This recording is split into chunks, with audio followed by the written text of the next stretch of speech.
дар донишкадаи кӯҳи металлургии Тоҷикистон бахшида ба рӯзи матбуоти тоҷик чорабинӣ идона доир гардид ки дар он зиёда аз 400 нафар донишҷӯёни фаъол ширкат варзиданд.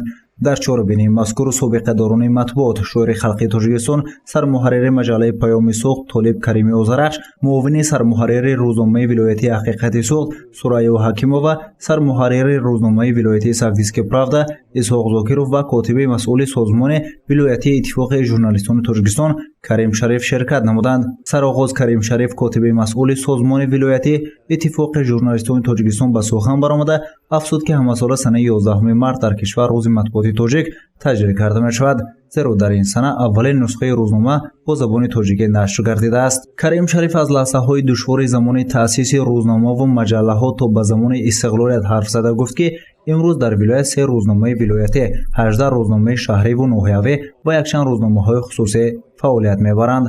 дар идомаи суханронии хеш Карим Шариф баён намуд ки ҳоло дар вилоят беш аз 500 нафар узви Иттифоқи журналистони Тоҷикистон фаъолият мебаранд ки мақсади онҳо инъикоси шаффофияти навгониҳо ба ҳисоб меравад. матбуоти тоҷик таърихи хеле дуру дароз дорад.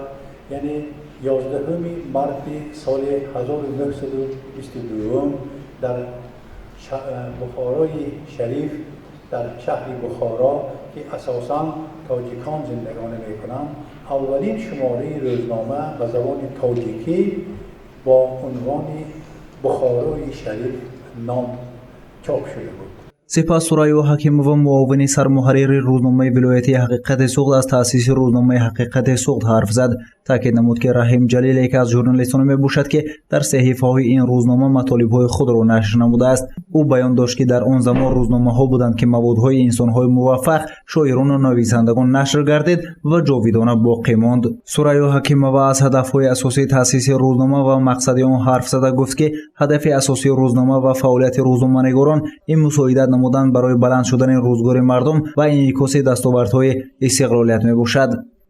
از اولین روزنامه‌هایی هست که در حوزه خوجند سال 1930 ماه 25 مارس تأسیس یافته است و شرفی بزرگ و افتخار می‌کنم که در این درگاه مقدس ادامه کارهای استادان را سربلندانه انجام می‌دهیم. در این درگاه شما با خبر هستید و صحیفه‌های روزنامه حقیقت صبح آگاهی دارید که ما به پهلوهای گوناگون حیات اقتصادی و اجتماعی و سیاسی و فرهنگی جامعه دخالت میکنیم و انعکاس آنها سر وقتی آنها را رسالت خویش میدانیم.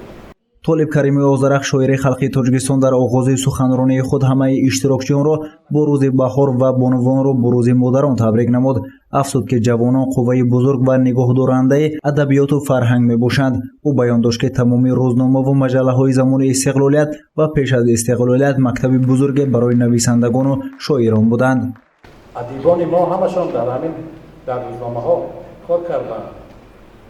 ما دانشگاه دوشنبه رو تمام کردیم و چند سال در رادیوی تلویزیون کار کردیم که هر شعبه می‌رویم.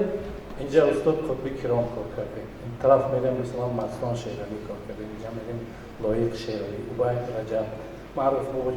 همه شاعر و نویسنده ها از همین مکتب رادیوی تلویزیون گذشتند و هر یکشون یک نقش مانده. همچنین در ادامه از فعالیت روزنامه و تلویزیون و مشکلات و موفقیت‌های دیروز امروز گفته شد. چورابینی ادامه بخشیده بر روز مطبوعات تاجیک ادامه دارد.